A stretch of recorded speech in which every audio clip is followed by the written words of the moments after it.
Hi guys, and welcome to today's video. So today's video is going to be on the Kathleen Lights Colourpop So Jaded palette.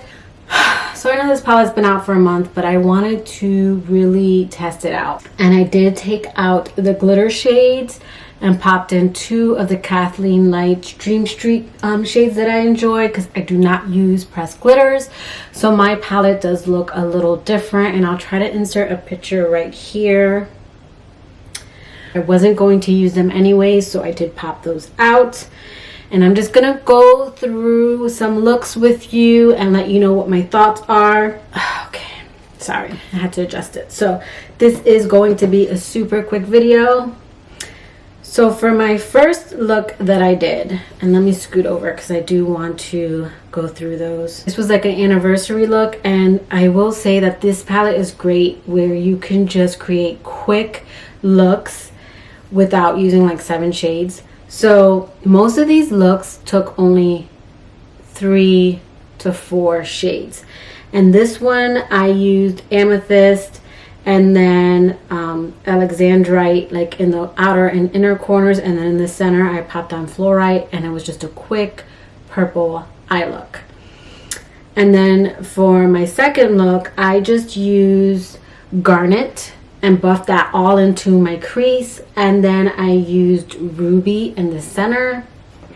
Super easy. That one was really quick. And I did use like royal jewels a little bit to kind of buff out the edges with garnet. And then for my third look I used geodude all around my crease, and then I used jade like in my outer and inner corner of my eye, and then I popped on peridot in the center, and it was a little too yellow, so I took it down by buffing tiger eye along the edges, and I brought it down to a more like yellow gold shade. And then for my fourth look I used turquoise, buffed that all into the crease, and then took sapphire and did that in my inner and outer corner. And I didn't cut or do any kind of like crease cut or anything. I would just take the metallic shades and like pop them in the center of my eye. So in this look I took aquamarine and just popped that on the center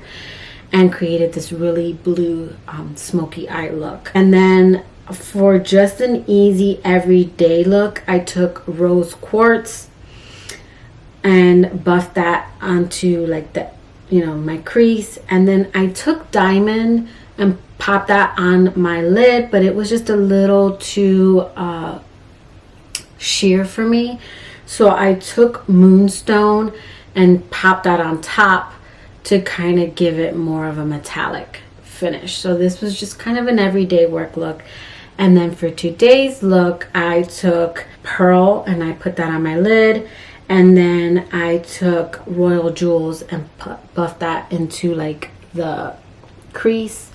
And then I took stone for the edges and then mixed that in with a little bit of onyx. So this is just more of like a classy look. So I didn't want to do like a tutorial because I wanted to keep this review very short and sweet, because a lot of people aren't really watching my makeup videos, but I still post looks on my Instagram. So I still, when I can, I want to do a review. So I will say that this pretty much performed like most ColourPop shadows. I will say I had a little bit of trouble with turquoise. It just skipped a little bit when I was buffing it out. Sapphire surprisingly buffed out really nicely, but turquoise skipped a little bit, as well as this jade color skipped just a little bit, but I was able to buff it out regardless. This palette is inexpensive.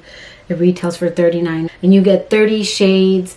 And I usually don't like big palettes, but it's still not huge. This is the Jaclyn Hill, which I just recently decluttered. This palette is replacing my Jaclyn Hill palette, and you can see that it's still not as big as like the Morphe palettes.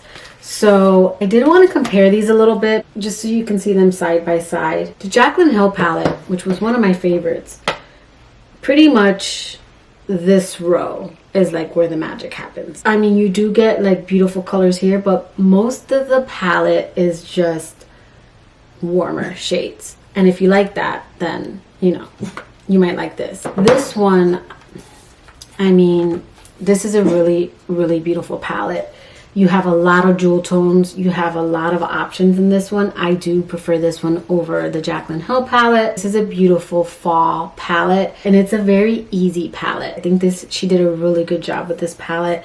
I'm super happy it's in my collection. So I did want to just swatch a few of these that are similar to the ones in the Jaclyn Hill palette, and then I will show you my swatches and then put which one's which, because I know I've heard some people say that they want a comparison.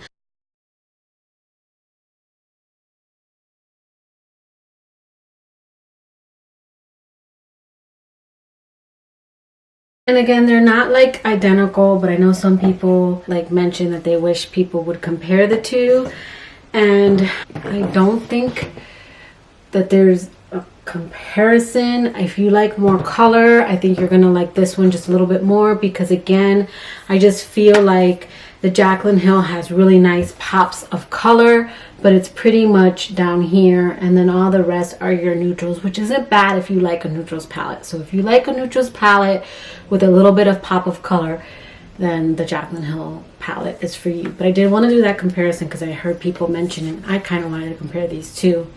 Which one of these two are better? I prefer the So Jaded palette, and I'm actually decluttering this one.